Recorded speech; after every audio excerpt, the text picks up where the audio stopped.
श्री सच्चिदानंद सद्गुरु साईनाथ महाराज की जय। सद्गुरु श्री साईनाथुनि शरद बाबूजी की जय।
श्री सच्चिदानंद सद्गुरु साईनाथ महाराज की जय।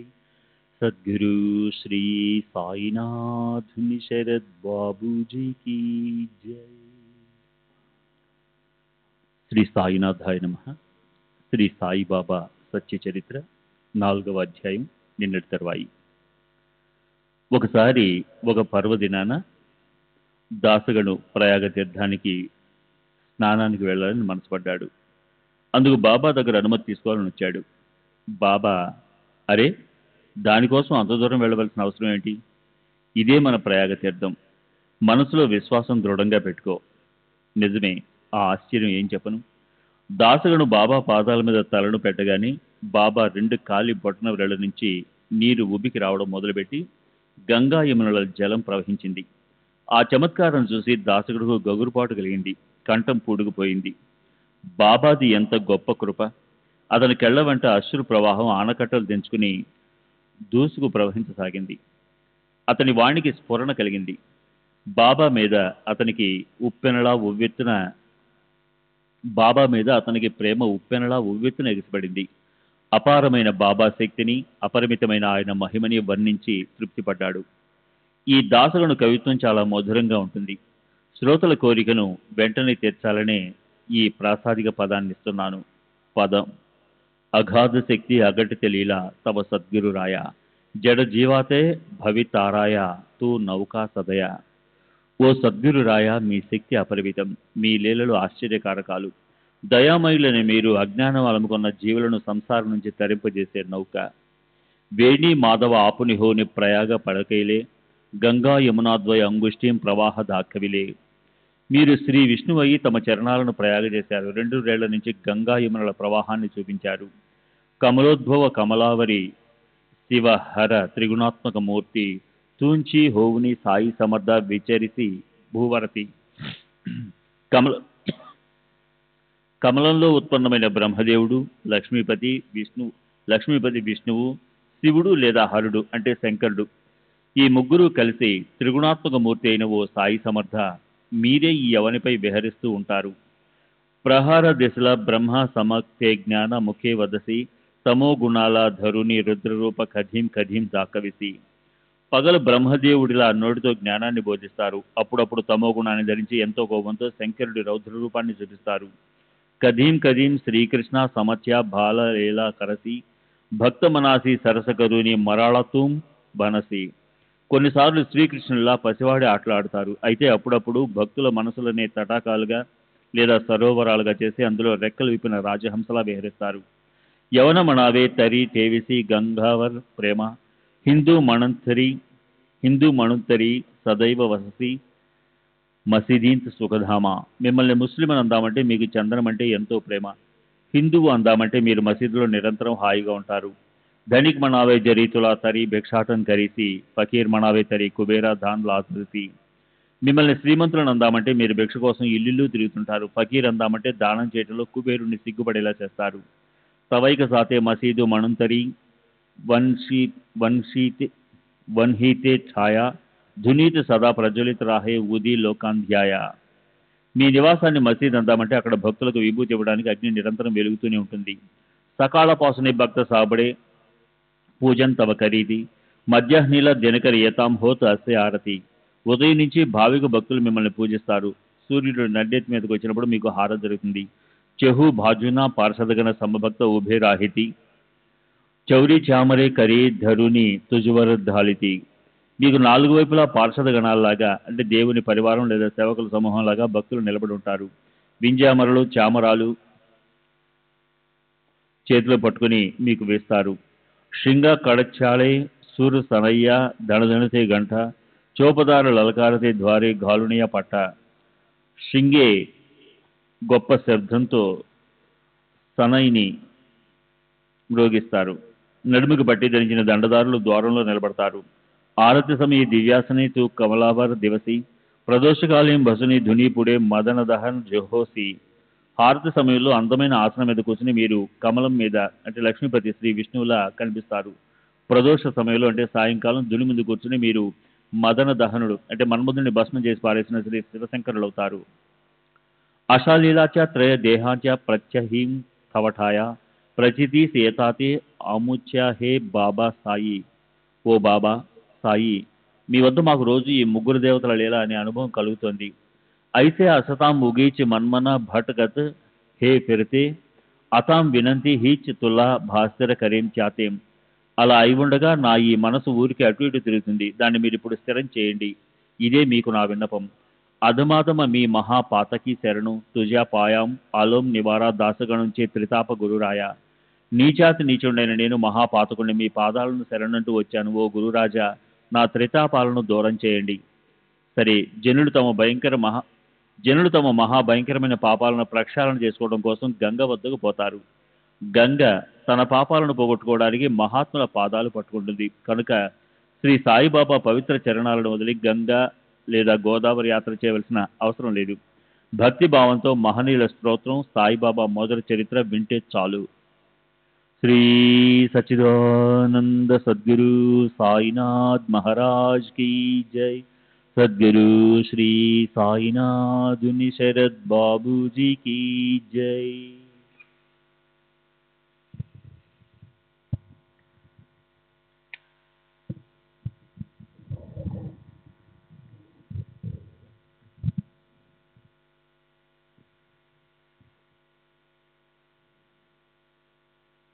గోనాయికి భీమారథిలో నామదేవుడు, తమాలికి భగీరథిలో కబీరు అదృష్టపాశ్చాత్తు మృత్యుపు చిప్పల్లో ప్రాప్తించినట్లు, అలాగే సాయినాథులు 16 ఏళ్ల తరుణ ప్రాయంలో వేపచెట్టు క్రింద షిరిడీ గ్రామంలో భక్తుల కోసం మొదట ప్రకటమైనారు.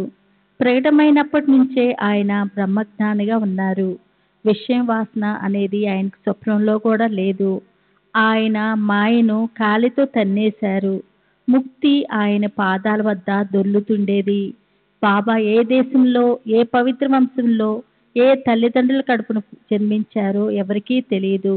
వారి ఈ పూర్వస్థితి, ఆయన తల్లి ఎవరో తండ్రి ఎవరో అది ఎవరికి తెలియదు. ఆ విషయం గురించి ఆయన అడిగి అందరూ అలసిపోయారు. కానీ వివరాలు ఎవరికీ తెలియలేదు. తల్లిదండ్రుల్ని, ఆత్మీయుల్ని, బంధువుల్ని,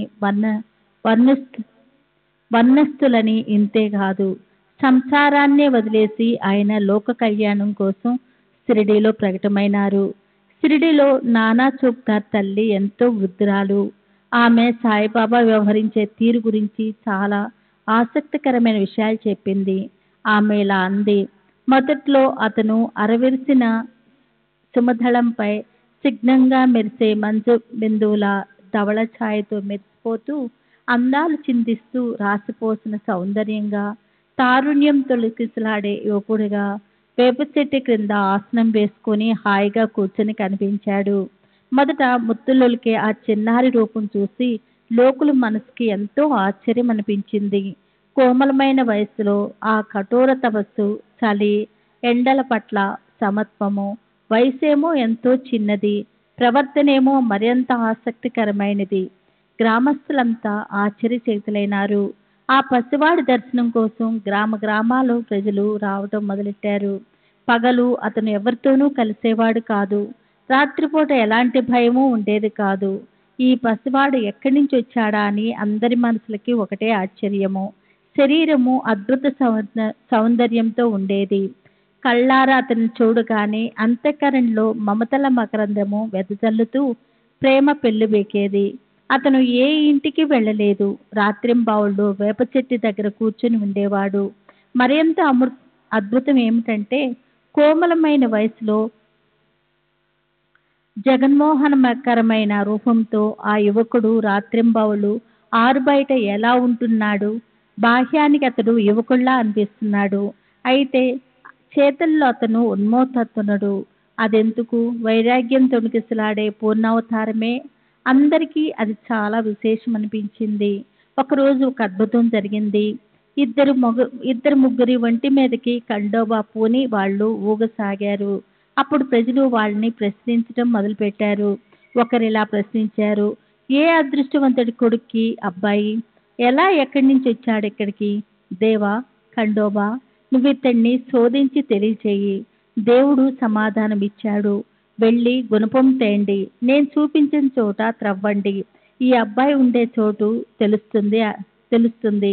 అప్పుడు అక్కడి ఆ గ్రామంలోని ఖాళీ ప్రదేశంలో ఆ వేప చెట్టు క్రింద గుణపంతో తవ్వినప్పుడు దాని ఇటుకలు తగిలాయి.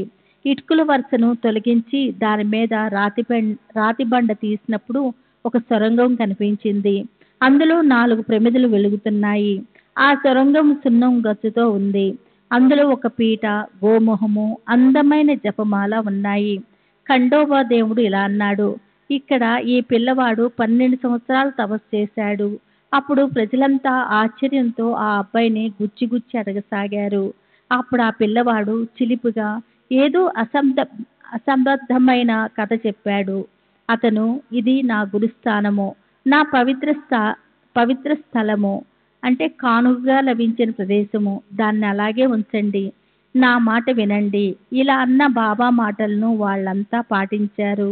అయితే చాలా అసంబద్ధంగా అన్నారు. అవి ఎలా నా నాలుక ఎందుకు అన్నది? నా భావం నాకే ఆశ్చర్యం అనిపించింది. అలా నేనెందుకు అనుకున్నారు? అయితే ఇప్పుడు నాకు తెలుస్తుంది, బాబాకి ఇది సహజంగానే వినోదం అయి ఉంటుంది. మొదటి నుంచి బాబా హాస్యప్రియులు. భూగృహం ఆయన నివాసం అంటే వసతిస్థానం అనిపిస్తుంది. అయితే ఇది తమ గురువుదని అనటం వల్ల తన గొప్ప మహత్వము ఏమీ తగ్గిపోదని బాబా కనిపించి ఉండవచ్చు.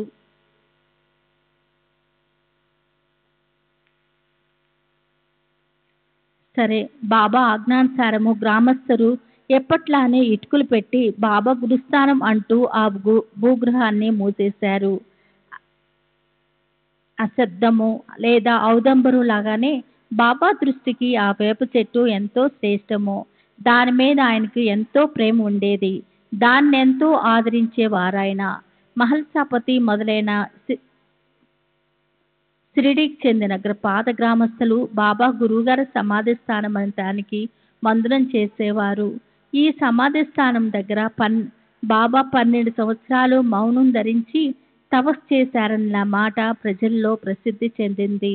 వేప చెట్టుతో కలిపి సమాధికి 4 వైపులా ఉన్న స్థలాన్ని కొని బాబా భక్తుడు సాటే సాహెబ్ అక్కడ 4 అరుగులుండే భవనాన్ని నిర్మించాడు. ఈ భవనమే ఈ వాడాయే యాత్రికులకు మొదట ఉండటానికి వసతి స్థానము. అక్కడ వచ్చేపోయే వారితో ఎంతో రద్దీగా ఉండేది. సాటే వేప చెట్టుకి చుట్టూరా ఒక అరుగు కట్టించాడు. దక్షిణ ఉత్తర దిశల పైన అంతస్తు కట్టారు. ఉత్తరం వైపు మెట్లు కడుతుండగా వాటి కింద ఈ భూగృహము కనిపించింది. మెట్ల కింద దక్షిణం వైపుకి ముఖముండే ఒక అందమైన గూడు ఉంది. దాని ఎదురుగానే వేప చెట్టు అరుగు మీద ఉత్తరం వైపున ముఖం పెట్టి భక్తులు కూర్చుంటారు. గురువారం, శుక్రవారం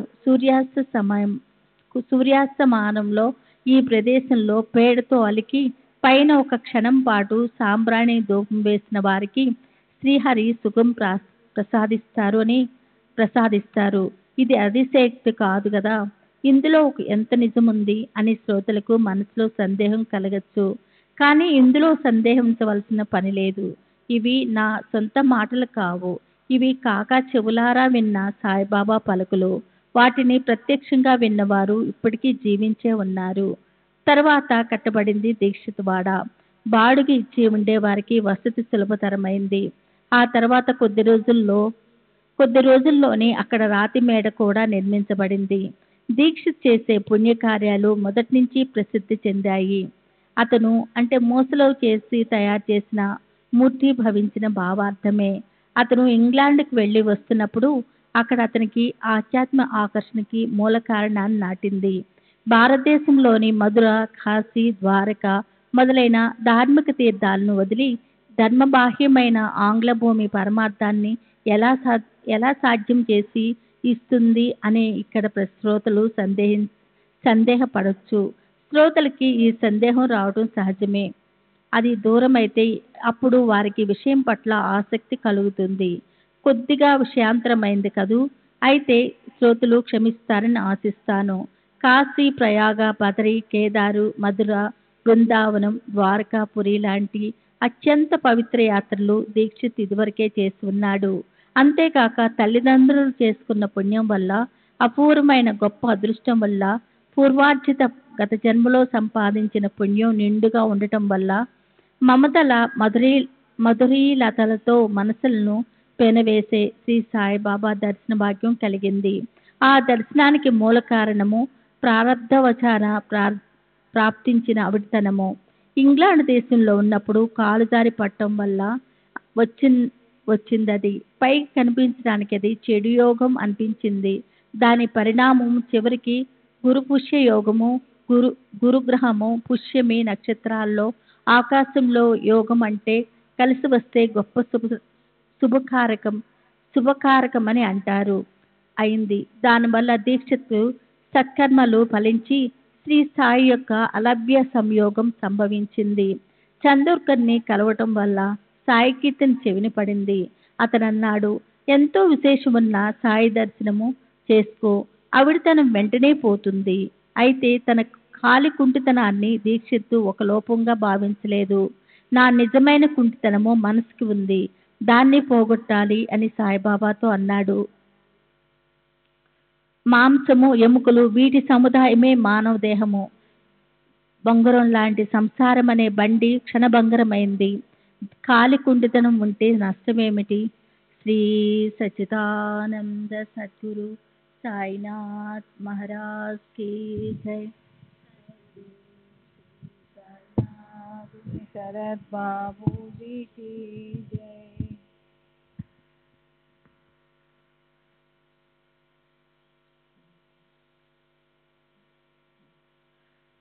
క్రీస్తు శకం 1909 సంవత్సరం నవంబర్ నెల 2వ తారీఖున దీక్షిత్కి సాయిబాబా పుణ్యపావన దర్శనం మొదటిసారిగా అయ్యింది.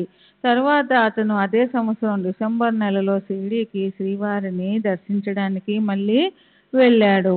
అప్పుడు అతనికి అక్కడే ఉండిపోవాలన్న కోరిక కలిగింది. మొదట అతనికి 25 షేర్లు అమ్మి అక్కడ రేకులతో ఒక షెడ్డు కట్టించాలని, అప్పుడు అది యాత్రికులకి వీలుగా ఉంటుందని అనిపించింది. అయితే తరువాత వాడాయే కట్టిస్తే బాగుంటుంది అని మనసులో నిశ్చయం కలిగింది. మరుసటి సంవత్సరం పునాది రాళ్ళు వేసి పని ప్రారంభింపజేశాడు. డిసెంబర్ 9వ తారీఖున బాబా అనుమతి తీసుకున్నాడు. అదే శుభముహూర్తం అని భావించి పునాది పని మొదలెట్టారు. పిలిచిన రాని దీక్షిత్ సోదరుడు కూడా ఆ రోజు ఆ శుభవేళకు ముందే అక్కడికి వచ్చి ఉన్నాడు.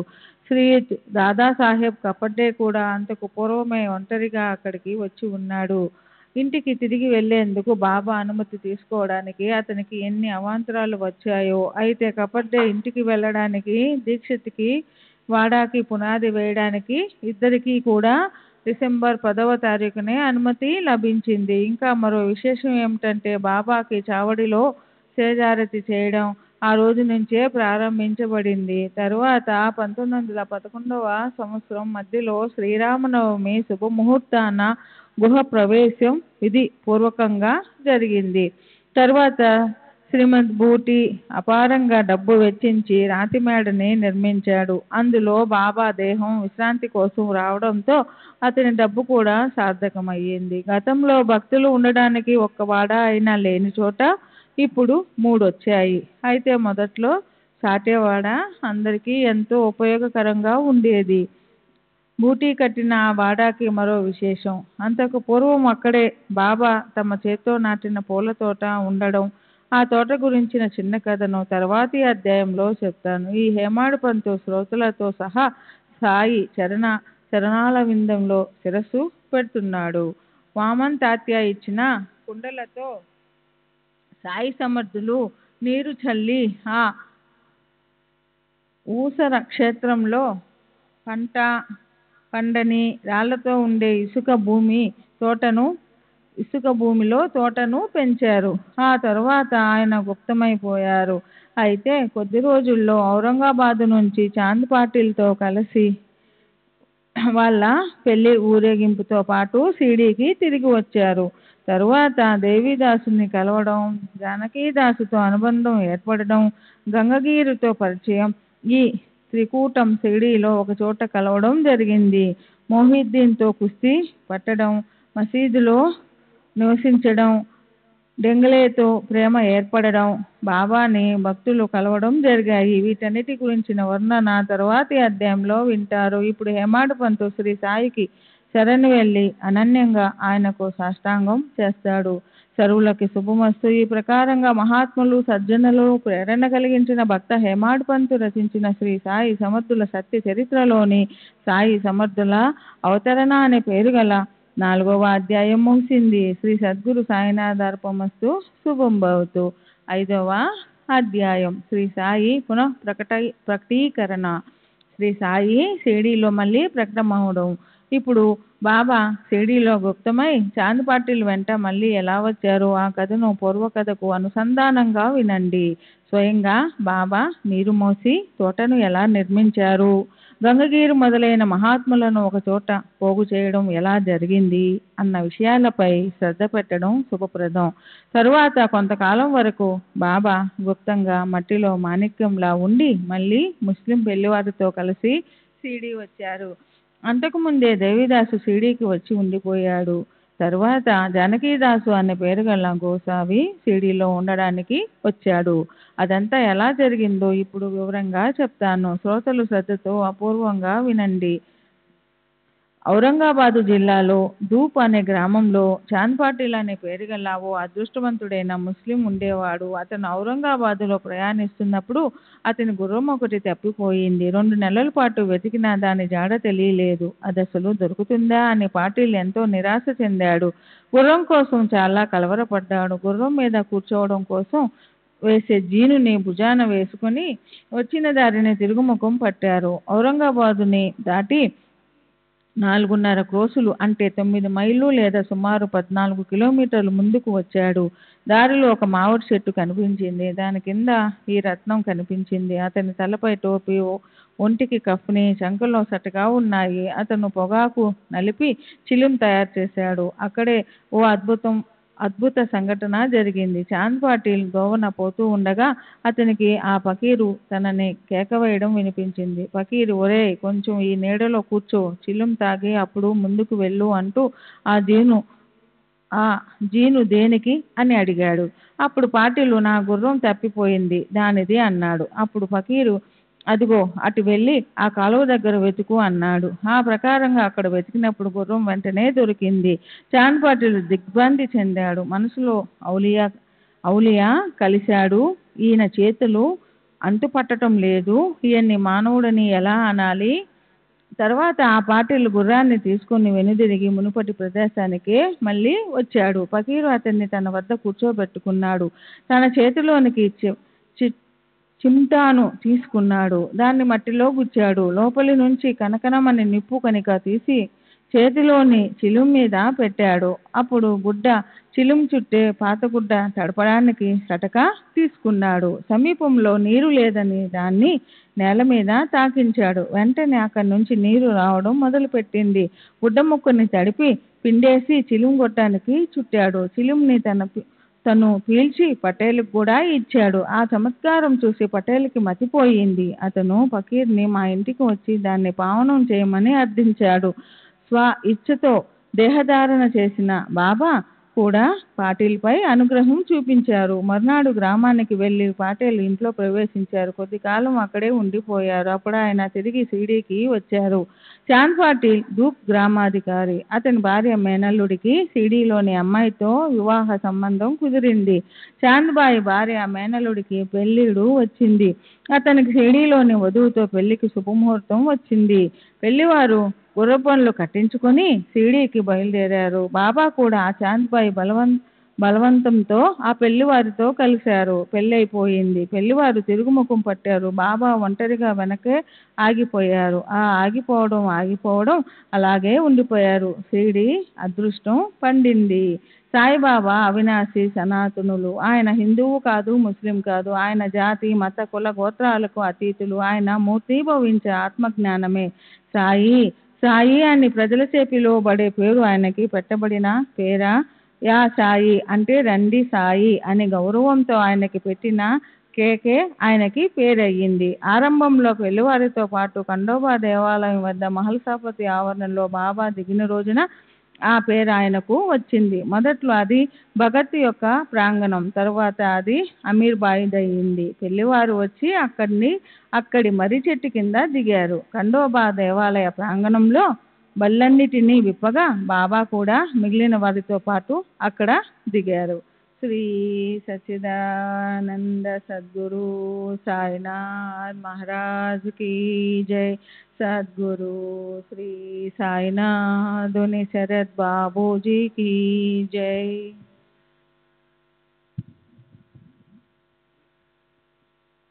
బాలఫకీరు బండి నుంచి క్రిందికి దిగటం మొదట భగత్ దృష్టిలో పడింది. అప్పుడు అతను రండి సాయి అంటూ ఆయన ఎదుటికి వెళ్ళాడు. అప్పటి నుంచి ఆయనకు ఆ పేరు వచ్చింది. అప్పటి నుంచి ఆయన్ని ప్రజలు సాయి సాయి అని పిలవటం మొదలుపెట్టారు. ఆయనకు ఆ పేరే స్థిరపడింది. తరువాత బాబా అక్కడ చిలిం పీల్చారు. మసీదులో ఉండసాగారు. దేవీదాస్తో ఆయన కలిసిమెలిసి ఉండేవారు. అలా షిరిడీలో హాయిగా ఉండిపోయారు. బాబా ఒకప్పుడు చావడిలోనూ, మరొకప్పుడు దేవీదాస్ సాంగత్యంలోనూ, ఇంకొకప్పుడు మారుతి దేవాలయంలోనూ ఉండేవారు. అలా తమకి ఇష్టం వచ్చిన చోట ఆయన హాయిగా ఉండేవారు. దేవీదాసు షిరిడి గ్రామానికి బాబా కంటే ముందే వచ్చి ఉన్నాడు. తరువాత జానకీదాస్ అని పేరు గల మహానుభావుడైన గోసావి షిరిడి వచ్చాడు. జానకీదాసు దగ్గరకు సాయి మహారాజు వెళ్ళి కూర్చొని మాట్లాడుతూ ఉండేవారు. ఇద్దరికి ఒకరి పట్ల ఒకరికి ప్రగాఢమైన ప్రేమ ఉండేది. వారు నిత్యము నియమంగా అలా కలుస్తూ ఉండేవారు.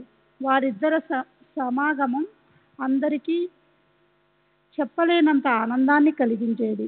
అలాగే గంగగీర్ అని పేరు గల వైష్ణవుడు పునతాంబ నుంచి షిరిడీకి వస్తుండేవాడు. రెండు చేతుల్లో మట్టి కుండలు తీసుకుని బావి నుంచి సాయిబాబా నీళ్లు మోయడం చూసి మొదట్లో గంగగిరికి చాలా ఆశ్చర్యం అనిపించింది. అయితే తరువాత సాయిబాబాని ముఖీముఖి కలిసినప్పుడు అతడు ఎంతో స్పష్టంగా చెప్పాడు, షిరిడి అదృష్టం గొప్పది, దీనికి సిసలైన శ్రేష్ఠ రత్నం లభించింది. ఈరోజు ఇతను భుజాన నీళ్లు మోస్తున్నాడు, కానీ ఇతను సామాన్యుడు కాడు. ఈ భూమి ఏదో పుణ్యం చేసుకుంది కనుకనే అతను ఇక్కడికి వచ్చాడు. అలాగే ఆనందనాథుడని పేరు గల ప్రఖ్యాతి చెందిన మరొక మహాత్ముడు కూడా ఇతను అద్భుత కార్యాలు చేస్తారు అని భవిష్యత్ చెప్పాడు. గొప్ప ప్రసిద్ధి చెందిన ఈ ఆనందనాథుడికి అవలా గ్రామంలో మఠం ఉంది. ఒకసారి అతను షిరిడీ వాసులతో పాటు షిరిడీకి వచ్చాడు. ఆనందనాథుడు అక్కలకోట మహారాజుని శిష్యుడు. సాయిబాబాను ఎదురుగా చూసి అతను, ఆహా, ఇతను సాక్షాత్ వజ్రమే. ఈరోజు ఈ వజ్రం చెత్త కుప్ప మీద పడి ఉంది, అంతేకాని ఇది నిజానికి గులకరాయి కాదు. ఆనందనాథుడి మాట అన్నప్పుడు బాబా బాగా పసిపిల్లవాడు. ఆనందనాథుడు ఇంకా ఇలా అన్నాడు, ఈ మాటలు మనసులో పెట్టుకోండి, తరువాత ఇవి మీకు గుర్తుకొస్తాయి. అలా భవిష్యత్తులో జరగబోయేదాన్ని చెప్పి ఆనందనాథుడు యవలాకు తిరిగి వెళ్ళిపోయాడు. సాయి యుక్త వయసులో ఉన్నప్పుడు తలపై కేశరాలు కత్తిరించకుండా ఉంచుకునేవారు. తలను ఎన్నడూ మండనం చేయించుకునేవారు కాదు. ఒక పహీల్వాన్ లాగా దుస్తులు ధరించేవారు. బాబా రహతాకు వెళ్ళినప్పుడు బంతి, జాజి మల్లె మొదలైన మొక్కలు తెచ్చి తమ చేతులతో వాటిని ఆ ఊసరి భూమిలో నాటి నియమబద్ధంగా నీరు పోసేవారు. ఆయన భక్తుడు వామంతాచ ఆయన కోసం కాల్చని పచ్చి కుండలు రెండింటిని ప్రతిరోజు తెచ్చిచ్చేవాడు. బాబా తమ స్వహస్తాలతో అక్కడ నీరు చల్లేవారు. బావిలో నీరు కుండల్లో నింపి భుజాన మోస్తూ తీసుకొచ్చేవారు. సంధ్య తన పయ్యదను ధరాతలంపై విసరడంతోనే వాటిని ఆయన వేప చెట్టు క్రిందకి తీసుకెళ్లి పెట్టేవారు. అక్కడ వాటిని పెట్టక ముందే ఆ కుండలు అక్కడికక్కడే విరిగిపోయాయి. వామనతాచ మరునాడు ఉదయమే బాబాకు కొత్త కుండలు తీసుకొచ్చేవాడు. నిజానికి కాల్చిన కుండలు గట్టిగా ఉంటాయి, మంచిది. అయితే బాబాకి పచ్చివి ఎందుకు కావలసి వచ్చాయి? కుమ్మరిని వాడు బట్టీలో వేసే శ్రమలేని కుండలు కావాలి. కుమ్మరవాడికి వాటి ధరను ఆయన మొదట చెల్లించి వాటిని తెప్పించేవారు. 3 సంవత్సరాల పాటు ఇదే పనిని చేసి బాబా బీడు భూమిలో తోటను పెంచారు. ఆ స్థలానికే ఈరోజు మంచి యోగం పట్టి జనులు అక్కడ వెలిసిన వాడాని హాయిగా అనుభవిస్తున్నారు. వేప చెట్టు కింద భాయి అని పేరు గల ఒక భక్తుడు పూజ చేయాలన్న కోరిక గల సాధకుల కోసం అక్కలకోట స్వామి పాదుకలు స్థాపించారు. భాయి ఉపాస్య దైవం అక్కలకోటకు చెందిన స్వామి సమర్థులు. అతను ఆయన చిత్రపటాన్ని నిత్యము నియమంగా పూజించేవాడు. ఒకసారి అతనికి తాను అక్కలకోట వెళ్ళి అక్కడ స్వామి పాదుకలను దర్శించి మనసారా వాటికి ఉపచారాలను చేయాలనిపించింది. ముంబై నుంచి బయలుదేరటానికి అతను సర్వము సిద్ధం చేసుకున్నాడు. రేపు బయలుదేరతాననగా అతని ప్రయాణం ఆగిపోయింది. అతడు షిరిడీ మార్గం పట్టాడు. రేపు వెళ్తాడనగా ఈరోజు అతని స్వప్నంలో స్వామి సమర్థులు, ప్రస్తుతం నా నివాసం షిరిడీలో ఉంది కనుక నువ్వు అక్కడికే వెళ్ళు అన్న ఆ ఆజ్ఞను శిరసావహించి బొంబాయి నుంచి భాయి బయలుదేరి షిరిడీలో 6 నెలలుండి ఆనంద సంపన్నుడైనాడు. భాయి ఎంతో నిష్ఠాగరిష్ఠుడు. ఆ దృష్టాంతం అలా గుర్తుండిపోవాలని అక్కడ వేప చెట్టు కింద అతను స్వామి పాదుకలను స్థాపించాడు. 1834 సంవత్సరం క్రీస్తు శకం 1912 సంవత్సరం శ్రావణ శుక్ల పక్ష పుణ్యకాలంలో సర్వకాలం భజన పూజలతో ప్రేమపూర్వకంగా వేప చెట్టు కింద పాదుకలను స్థాపించారు. మంచి ముహూర్తం చూసి దాదా కేల్కర్ చేత పాదుకల స్థాపన చేయించాడు. ఉపాసని స్వయంగా ఆ కార్యక్రమాన్నంతా శాస్త్రోక్త విధి విధానంతో జరిపించాడు. ఆ తరువాత ఏర్పాట్లను బాయాజీ ఈ ప్రకారంగా పూర్తి చేయించాడు. దీక్షిత్ అనే పేరు గల బ్రాహ్మణుడు అక్కడ పూజ చేసేవాడు. సుగుణుడనే పేరు గల భక్తుడు ఇతర ఏర్పాట్లను చూసేవాడు. అది పాదుకల కథ. కమిషన్ ప్రత్యక్షంగా ఈశ్వర అవతారులైన మహాత్ములు నిర్వికారంగా ఉంటూనే జగత్తును ఉద్ధరించటానికి, జగత్ కళ్యాణం కోసం అవనిపై అవతరిస్తారు. తరువాత కొన్నాళ్ళు గడిచాక ఒక వింత జరిగింది. ఇది వింటే శ్రోతలకు చాలా ఆశ్చర్యం కలుగుతుంది. మోహుద్దీన్ అనే పేరు గల ఒక తమలపాకులమ్ముకునే వాడితో సాయిబాబాకు ఏదో వివాదం ఏర్పడింది. వారు పరస్పరం కలహించుకుని కుస్తీ పట్టారు. ఇద్దరు కొమ్ములు తిరిగిన పహిల్వాన్లే. అయితే విధి ముందు ఎవరి బలం పనిచేయదు. మొహిద్దీన్ బలవంతుడు, సామర్థ్యం తక్కువ ఉన్న బాబా ఓడిపోయారు. అప్పటి నుంచి నిశ్చయం చేసుకుని బాబా తమ వేషధారణను మార్చేసుకున్నాడు. ఒంటికి కఫ్నీ వేసుకొని కౌపీనం ధరించి తలకు బట్ట చుట్టుకునేవాడు. కూర్చోవటానికి గోనెపట్టాని ఆసనంగా చేసుకున్నారు. దాన్నే పడకగా కూడా చేసుకున్నారు. చింకి దుస్తులను ధరించి దాంతోనే తృప్తి చెందారు. ఆయన నిరంతరం అంటుంటేవాడు, పేదవాడే నిజమైన రాజు. ధనవంతుల కన్నా వీళ్ళు లక్షల రెట్లు శ్రేష్టం. పేదలకు అల్లా సోదరుడు. గంగగిరిది కూడా అలాంటి స్థితే. అతనికి కుస్తీలంటే చాలా ఇష్టం. ఒకసారి కుస్తీ పడుతున్నప్పుడు అతనికి వైరాగ్యం కలిగింది. యోగ్యకాలపు గడియ వచ్చింది. ఒక సిద్ధపురుషుడు వాణి ఇలా అంది, దైవంతో ఆడి శరీరాన్ని అరగతీయాలి. కుస్తీ పడుతున్నప్పుడు గంగగిరి చెవులలో ఆ అనుగ్రహ రూప శబ్దాలు పడ్డాయి. సంసారానికి నీళ్లు వదిలేసి అతను పరమార్థం వైపు తిరిగాడు. పూనతాంబ దగ్గర రెండు నదీ ప్రవాహాల మధ్య ద్వీపంలో ఉన్న భువామఠం ఉంది. సేవ కోసం శిష్యులు ఉన్నారు. సరే, సాయినాథులు కేవలం భక్తులు అడిగిన దానికి సమాధానం ఇవ్వటమే కానీ స్వయంగా తాము ఎవరితోనూ ఎప్పుడూ మాట్లాడేవారు కాదు. పగలు ఒక్కోసారి వేప చెట్టు కింద కూర్చునేవారు.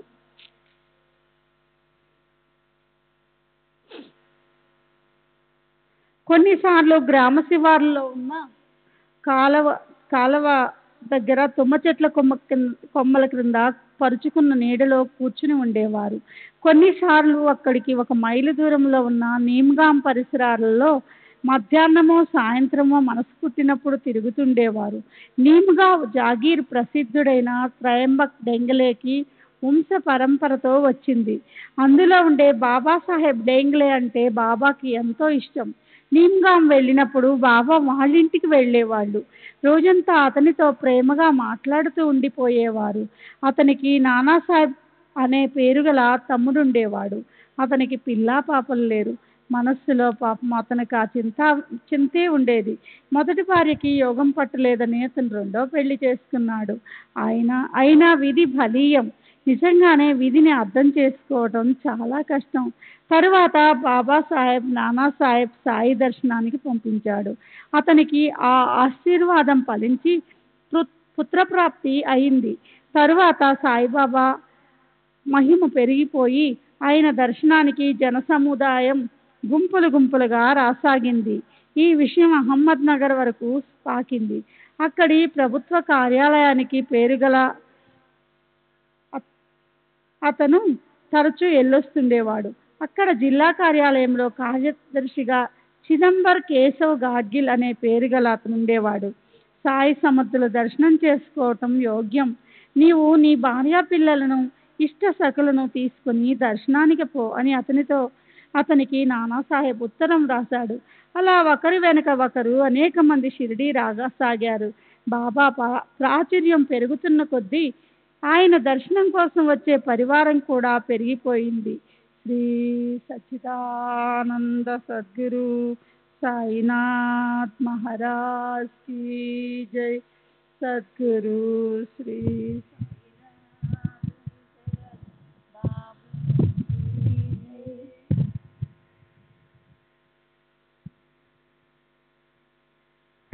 श्री सच्चिदानंद सद्गुरु साईनाथ महाराज की जय। सद्गुरु श्री साईनाथ धुनि शरद बाबूजी की जय। సాయిబాబాకి ఎవరి తోడు అవసరం లేకపోయినా రోజంతా భక్తులు ఆయన చుట్టూ ఉండేవారు. సూర్యుడు మబ్బుల మాటున అస్తమించాక షిరిడీ గ్రామంలోని పాడుబడ్డ మసీదులో ఆయన నిద్రించేవారు. ఆయన ఒంటికి పాదాల వరకు జీరాడే కప్ని, తలకి ఒక తెల్లని బట్ట ఉండేది. సమీపంలో ఎప్పుడూ చిలిం, రేకుడబ్బా, సత్కా, పొగాకు ఉండేవి. ఉతికి ఆరేసిన తెల్లని వస్త్రం ఎడమ చెవి వెనుకగా జటాజూటంలాగా చుట్టుకునేవారు. అలా ఆయన వస్త్రాలు శరీరాన్ని చక్కగా ఆచ్ఛాదించి ఉండేవి. ఎనిమిదేసి రోజులు ఆయన వాటిని ఉతికేవారు కాదు. ఆయన కాళ్ళకి జోళ్ళు లేదా చెప్పులు ఉండేవి కావు. ఆయన ఆసనం ఓ చిన్న గోనుపట్ట ముక్క మీదనే ఆయన నిత్యం కూర్చునేవారు. జారగిలడానికి తలగడ అనేది ఎలా ఉంటుందో ఆయనకు తెలీదు. ఆయనకి దేంతోనైనా తృప్తి లభించేది. ఆ పాత గోనెపట్ట అంటేనే ఆయనకి మహా ఇష్టంగా ఉండేది. అక్కడ ఆయన నిశ్చయపూర్వకంగా ఎల్లవేళలా రోజంతా కూర్చునే ఉండేవారు. ఆ ప్రకారంగా కూర్చోవడానికి, పడుకోవడానికి కూడా ఆ గోనుపట్టానే వాడేవారు.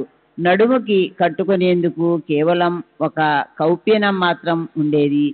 మరో వస్త్రం కప్పుకునేవారు కాదు. చలి నుంచి రక్షణ కోసం కేవలం ఒక ధుని మాత్రమే ఉండేది. గోనెపట్ట ఆసనం మీద కూర్చొని బాబా దక్షిణం వైపుకి ముఖం పెట్టి ఎడమ చేతిని చెక్క కటకటాల మీద పెట్టి ఎదురుగా ధుని వైపు చూస్తూ మసీదులో కూర్చొని ఉండేవారు. అంతెందుకు, ధునిలో అహంకారాన్ని, వాసనా సహితంగా నానా రకాల మనోవ్యాపారాలను, రాగద్వేషాలు, సుఖదుఖాలు, భయభీతులు ఆహుతి చేసి అలా ధునిలో సకల ప్రాపంచక ప్రవృత్తి హవనాన్ని అనేక రకాల పద్ధతుల్లో చేసేవారాయన. అలా ఆ గొప్ప అగ్నిగుండంలో బాబా జ్ఞానాభిమానమనే సమిధలు వ్రేల్చేవారు. ఆయన నోటి నుంచి ఎల్లప్పుడూ అల్లా మాలిక్ అనే పదం జాలువారేది. బాబా నిరంతరం ఆయన గుణగానాన్ని ఆలపిస్తూ ఉండేవారు. మసీదు మాత్రం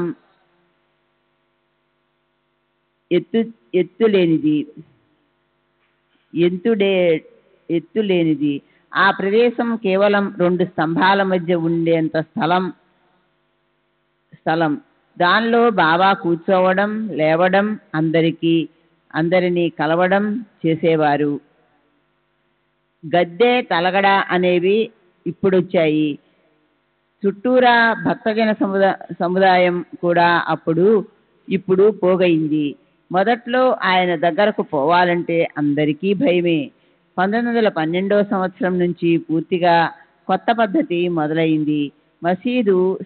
మసీదు స్థితిలో కూడా నిజమైన మార్పు రావడం మొదలైంది. మసీదు నేలలో మోకాలి లోతు గుంటలుండేవి. అక్కడ భక్తుల కోరికననుసరించి ఒక్క రాత్రిలో బండలు పరవడం అయిపోయింది. మసీదులో ఉండడానికి ముందు బాబా తకియాలో ఉంటూ చాలా కాలం పాటు అక్కడే లీనమై ఉండేవారు. అక్కడే కాళ్లకు గజ్జెలు కట్టుకొని ఖంజరి తాళానికి అనుగుణంగా బాబా ఎంతో అందంగా నాట్యం చేసేవారు. ప్రేమ పారవస్యంతో మృదు మధురంగా మంజులంగా పాడేవారు. మొదట్లో సాయి సమర్థులకు దీపాలు పెట్టే పండుగ లేదా దీపాలు వెలిగించటం అంటే చాలా ఇష్టంగా ఉండేది. దానికోసం ఆయన స్వయంగా దుకాణాలకు నూనె అడగడానికి వెళ్ళేవారు. చేతిలో రేకు డబ్బా తీసుకొని నూనె వ్యాపారుల దుకాణానికి వెళ్ళి అక్కడ స్వయంగా నూనెను యాచిస్తూ ఆ నూనె తెచ్చి ప్రమిదల్లో నింపేవారు. మసీదులో దేవాలయాల్లోనూ ప్రమిదలను మిలమిల మెరిసే కాంతి జలపాతాలను విరజిమ్మేలా వెలిగించేవారు. అలా కొన్ని రోజుల వరకు అది చక్కగా కొనసాగింది. దీపారాధన అంటే బాబాకు భలే ఇష్టం. చీకట్లను తరిమే ప్రత్యూష కాంతి ఆ సంపదల దీపావళిని కూడా ఆయన జరిపేవారు. చింకిగుడ్డలను చించి ఒత్తులు చేసి మసీదులో దీపాలు వెలిగించేవారు. ప్రతిరోజు ఆయన నూనెను ఉచితంగా తెచ్చేవారు. అయితే వ్యాపారుల మనసుల్లో దురాలోచన వచ్చిందొకసారి. అందరూ కలిసి ఇప్పుడిక ఈ గొడవకు స్వస్తి చెబుదామనుకున్నారు. వారు తరువాత అలవాటు ప్రకారం బాబా వారిని నూనె అడగడానికి వెళ్ళారు. అందరూ లేదని చెప్పినప్పుడు ఓ అద్భుతం జరిగింది. బాబా ఏమీ మాట్లాడకుండా మౌనంగా తిరిగి వచ్చేశారు. ప్రమిదల్లో వట్టి పొడి బత్తులు వేశారు. నూనె లేకుండా ఇప్పుడు ఆయన ఏం చేస్తారా అని వ్యాపారులు ఆసక్తితో చూడసాగారు. బాబా మసీదు పిట్టగోడ మీదున్న రేకు డబ్బాని తీసుకొచ్చారు. అందులో కొంచెంగానే ఉంది నూనె. అతి కష్టంతో సంధ్యాదీపాన్ని వెలిగించడానికి మాత్రం సరిపోయేంత ఉన్న ఆ నూనెలో నీళ్లు పోశారు. బాబా దాన్ని స్వయంగా త్రాగేశారు. ఆ ప్రకారంగా దాన్ని బ్రహ్మార్పణం చేసి ఆయన ఒట్టి నీటిని తీసుకున్నారు. అప్పుడు ఆ నీటిని ప్రమిదల్లో పోసి పొడి ఒత్తులను చక్కగా తడిపి అగ్గిపుల్ల గీసి దీపాలు వెలిగించారు. అలా ఆయన నీటితో దీపాలు వెలిగించటం చూసి వ్యాపారులు ముక్కు మీద వేలేసుకున్నారు. మనం బాబాకు అబద్ధం చెప్పాం, అది నిజంగా చాలా ఏహ్యమైన పని అని మనసుల్లో అనుకున్నారు. ఏమాత్రం నూనె లేకపోయినా రాత్రంతా దీపాలు వెలిగాయి. వర్తకులు సాయిబాబా దయకు పాత్రులు కారని ప్రజలంతా అనుకున్నారు. బాబా ఎంత సమర్థులు! మనం మాత్రం అబద్ధం చెప్పి పాపాన్ని మూటకట్టుకున్నాం, బాబాకి వ్యర్థంగా బాధ కలిగించాం అని వర్తకులు పశ్చాత్తాపపడ్డారు. బాబా మాత్రం ఆ విషయాన్నేం పట్టించుకోలేదు. ఆయన ఇతరులపై ద్వేషాన్ని గాని కోపాన్ని గాని పెట్టుకునేవారు కాదు. ఆయనకి శత్రువులు మిత్రులు అంటూ ఎవ్వరూ లేరు. ప్రాణులంతా ఆయనకి సమానమే. శ్రీ సచ్చిదానంద సద్గురు సాయినాథ్ మహారాజ్ కీ జై. సద్గురు శ్రీ సాయినాథుని శరత్ బాబూజీ కీ జై.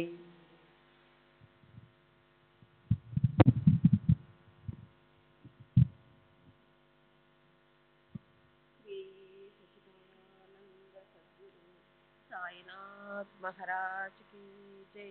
सद्गुरु श्री साईनाथ निसरत బాబూజీ की జై.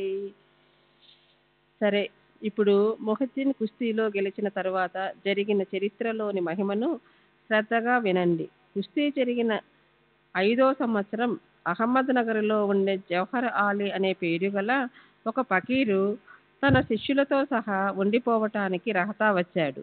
వీరభద్రుని దేవాలయం వద్ద ఒక ఖాళీ స్థలం చూసుకొని ఆ ఫకీరు అక్కడుండిపోయాడు. ఆ ఫకీరు నిజంగా చాలా అదృష్టశాలి. లేకపోతే అంతగా ప్రసిద్ధి చెందిన సాయి లాంటి గొప్ప శిష్యుడు అతనికి ఎలా లభిస్తారు? గ్రామంలో చాలామంది ప్రజలున్నారు. అందులో చాలామంది క్షత్రియులున్నారు. అందులో బగు సదాపల్ అనే పేరు గల ఒక వ్యక్తి అతనికి సేవకుడయ్యాడు. ఫకీర్ గొప్పగా చదువు సంధ్యలున్నవాడు. అరచేతిలో ఉసిరికాయలాగా ఖురానా షరీఫ్ అతనికి కంటతా వచ్చు. సార్థ పరమార్థాలను వాచించేవారు. భావికులు అయిన అనేక మంది ప్రజలు అతని చరణాలను ఆశ్రయించారు. ఫకీర్ అక్కడ ఈద్గా అనే పేరు గల నమాజు చదివే స్థలం నిర్మించటం ప్రారంభించాడు. కొద్ది రోజుల తరువాత అతను వీరభద్రుడి దేవాలయాన్ని అమంగళం చేస్తున్నాడన్న నింద వచ్చి ఈద్గా నిర్మాణం ఆగిపోయింది. గ్రామస్తులు ఫకీరును గ్రామం నుంచి తరిమేశారు. అప్పుడు అతను షిరిడీ వచ్చి మసీదులో బాబా దగ్గరుండి పోయాడు. ఫకీరు ఎంతో మధురంగా మాట్లాడేవాడు. గ్రామస్తులు అతని భజన చేయటం మొదలెట్టారు. బాబాని కూడా అతను ఏదో చేసి సమ్మోహనం చేశాడని ప్రజలు అనుకోసాగారు. అతను బాబాతో, నువ్వు నా శిష్యుడివి అన్నాడు. స్వభావతః బాబా హాస్యస్ఫోరణ ధోరణి కలవారు. ఆయన సరే అన్న వెంటనే అతనికి గొప్ప ఆనందం కలిగింది. బాబాని వెంట పెట్టుకుని అతను బయలుదేరాడు. బాబా లాంటి ఉత్తములు శిష్యుడిగాను, జవహర్ అలీ అతనికి గురువుగాను అయిపోయారు. ఇద్దరికి రహతాలో ఉండాలన్న ఆలోచన వచ్చింది. గురువుకి శిష్యుని విశిష్టత తెలియదు, శిష్యునికి గురువు అవగుణాలు తెలుసు. అయితే శిష్యుడు అతన్ని ఏ రకంగానూ అవమానం చేయలేదు. తన శిష్య ధర్మాన్ని పాటించాడు. గురువు నోటి నుంచి బయటకొచ్చే మాటలను అయోగ్యమైనవా అన్నది చూడకుండా వాటిని తూచా తప్పకుండా పాటించేవారు. ఆయన గురువు ఇంట్లో నీరు కూడా మోశారు. శ్రీ సచ్చిదానంద సద్గురు సాయినాథ్ మహారాజ్ కి జై. సద్గురు శ్రీ సాయినాథ్ శరత్ బాబూజీ.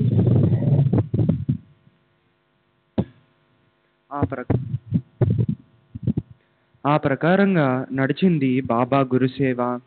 షిరిడీకి ఏదో ఒక సమయంలో ఆయన వస్తూ ఉండేవారు. అలా పదే పదే జరగసాగినప్పుడు ఏమైందో చూడండి. తర్వాత బాబా రహతాలోనే ఉండసాగారు. బాబా ఫకీర్కి ఎంతగానో అంటుకుపోయారు. షిరిడీకి దూరమైనారనే అందరికీ అనిపించింది. గ్రామస్తులకు జవహర్ అలీ తన యోగ సామర్థ్యంతో బాబాను కట్టిపడేశాడనిపించింది. అయితే సాయిబాబా చాతుర్యం వేరుగా ఉంది. ఆయన తమ దేహాభిమానాన్ని దగ్ధం చేశారు. సాయిబాబాకు అభిమానం ఎక్కడి నుంచి వచ్చింది అని శ్రోతలు సహజంగానే తర్కం చేయవచ్చు. అయితే ఈ ఆచరణ లోకంలో ఓ ఆదర్శం నెలకొల్పడం కోసమే. ఆయన అవతరించటానికి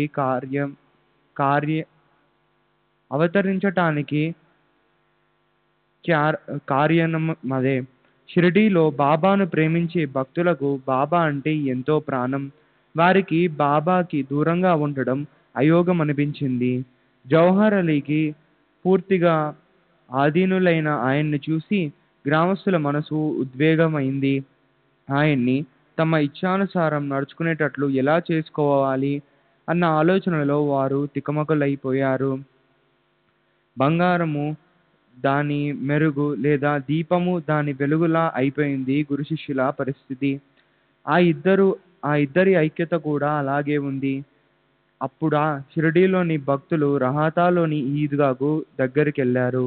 గొప్ప ప్రయత్నం చేసి ఎలాగో అలా బాబాని తీసుకొని తిరిగి రావాలని అందరూ పథకం వేసుకున్నారు. కానీ బాబా వారికి అందుకు వ్యతిరేకంగా చెప్పారు. ఆయన ఫకీరు కోపిష్టివాడు, అతను జోలికి పోకండి, అతను నన్నెప్పటికీ విడవడు, మీరక్కడి నుంచి తిరిగి వెళ్ళిపోండి, అతనిప్పుడే ఊరు నుంచి వచ్చేస్తాడు, మిమ్మల్ని అవమానిస్తాడు, అతని క్రోధాన్ని భరించలేము, అతని కోపం మహా కఠినం, ఇప్పుడొచ్చాడంటే కోపంతో మండిపడతాడు, మీరు వెంటనే ఇక్కడి నుంచి వెళ్ళి షిరిడీ దారి పట్టండి అన్నారు. భక్తులు బాబా ఏమో ఇలా వ్యతిరేకంగా మాట్లాడుతున్నారు, ఇప్పుడేం చెయ్యాలి అనుకున్నారు. ఇంతలో హఠాత్తుగా ఆ ఫకీరు రానే వచ్చాడు. సంగతి ఏమిటో అడిగాడు. పిల్లవాడి కోసం వచ్చారా? ఏమిటి మాట్లాడుకుంటున్నారు?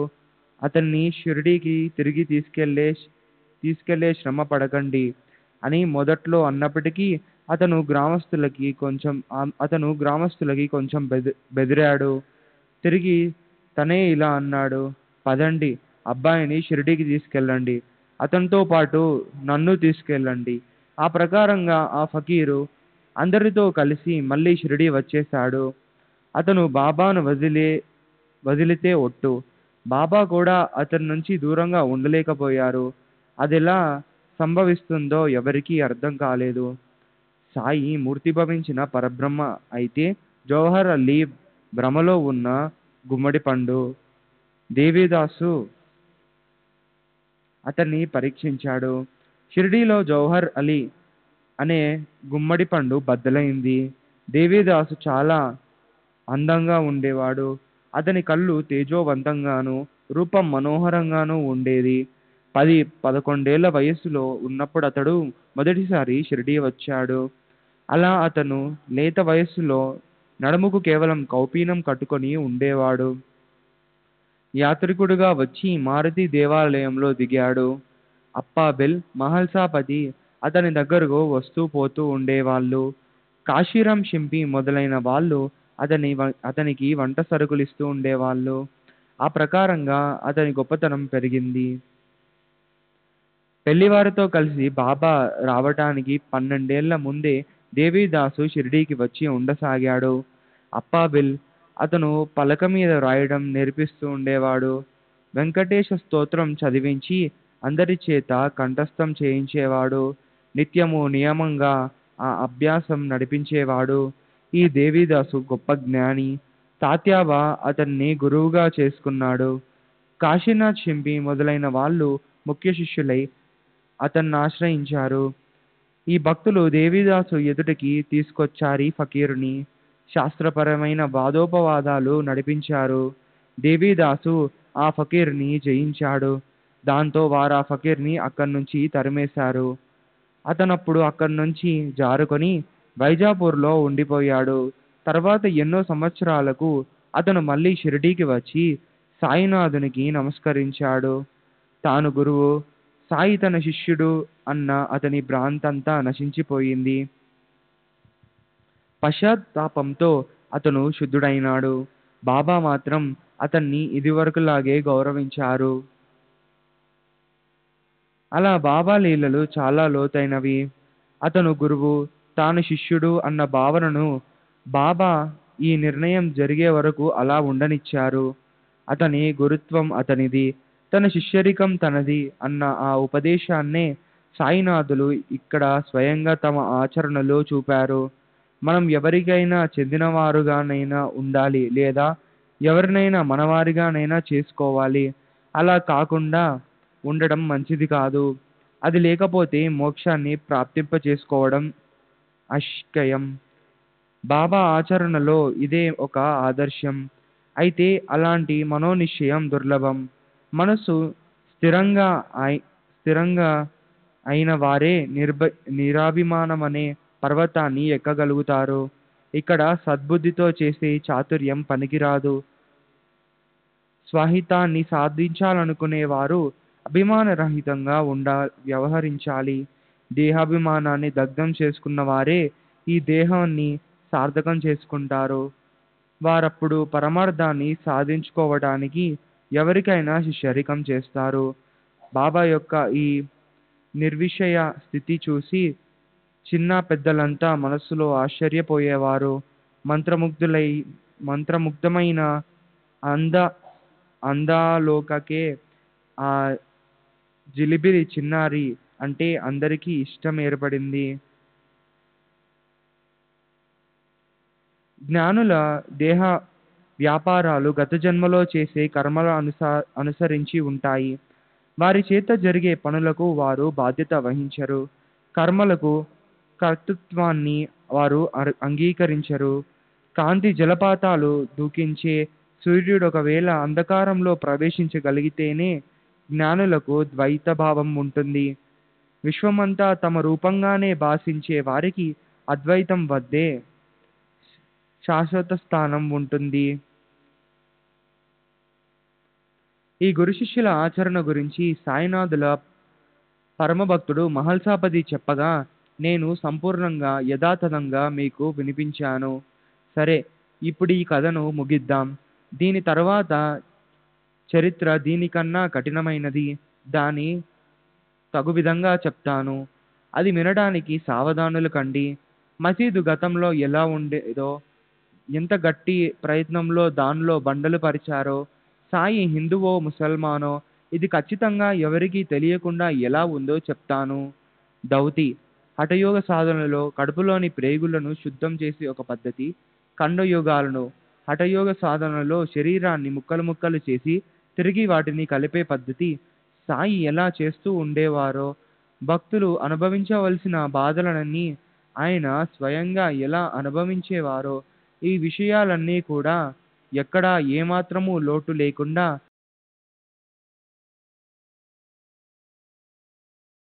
శరణన్నాడు. ఈ కథావర్ణన ఆయన చరణ ప్రసాదమే. ఈ పుణ్యపావన కథను శ్రవణం చేయడం వల్ల సంకటాలు దూరమవుతాయి. సర్వులకి శుభమస్తు. ఆ ప్రకారంగా సజ్జనులు ప్రేరణ కలిగించిన ఓ భక్త హేమాడి పంతు రచించిన శ్రీ సాయి సమర్థుల సత్య చరిత్రలోని శ్రీ సాయి మళ్ళీ ప్రకటమవటం అనే పేరుగల 5వ అధ్యాయం ముగిసింది. శ్రీ సద్గురు సాయినాథార్పణమస్తు. శుభం భవతు. శ్రీ సచిదానంద సద్గురు సాయినాథ్ మహారాజ్ की जय. सद्गुरु श्री साईनाथ निशर बाबू जी की जय.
श्री सच्चिदानंद सद्गुरु साईनाथ महाराज की जय.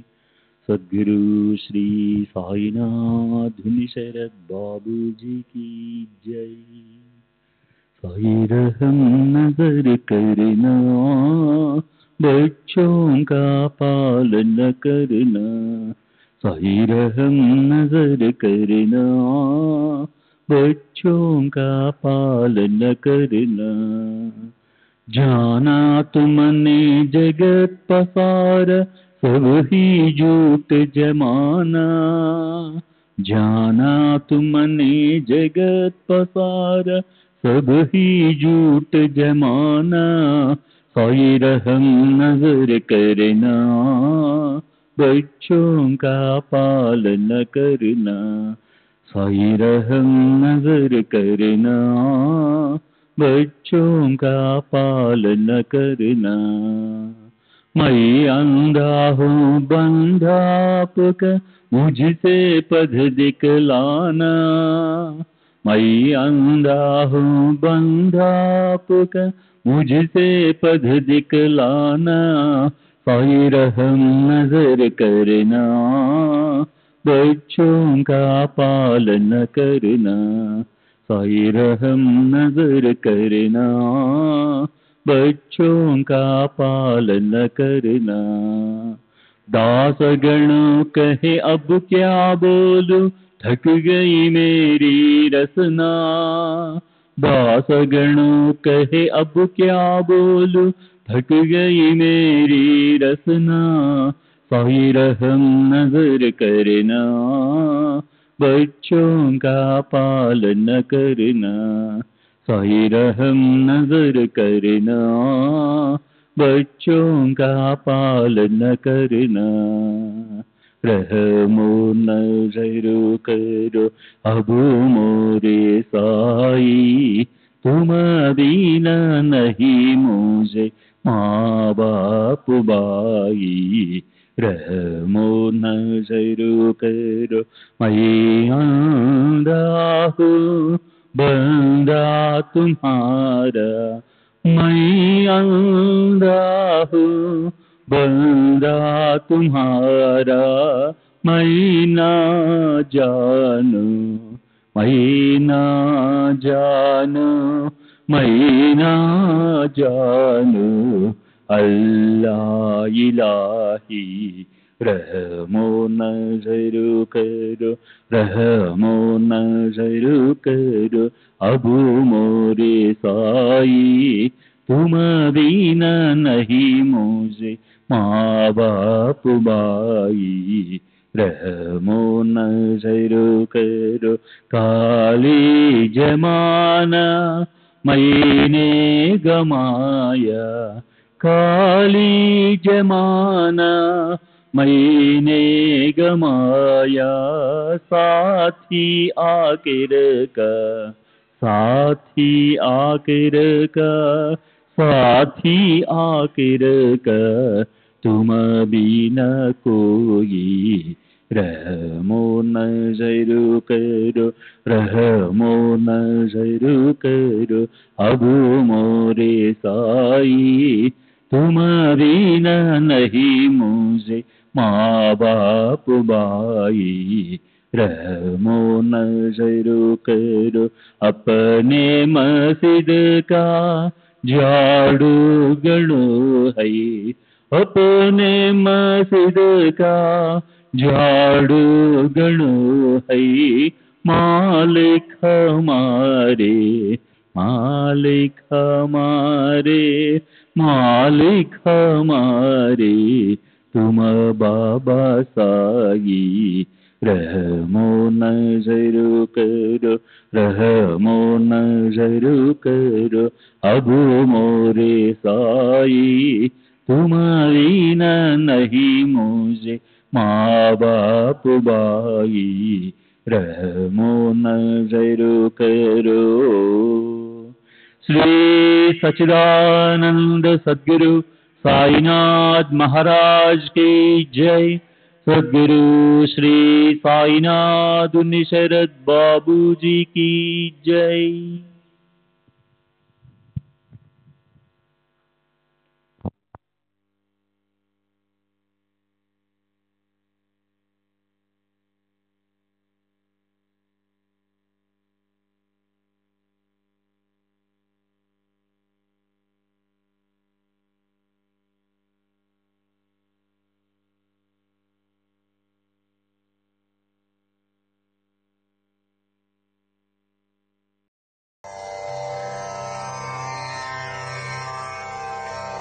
श्री सच्चिदानंद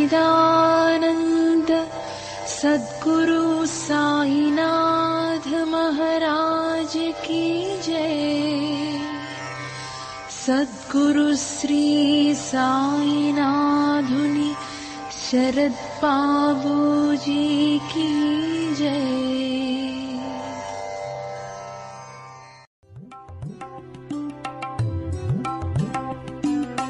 साई बाबा साई बाबा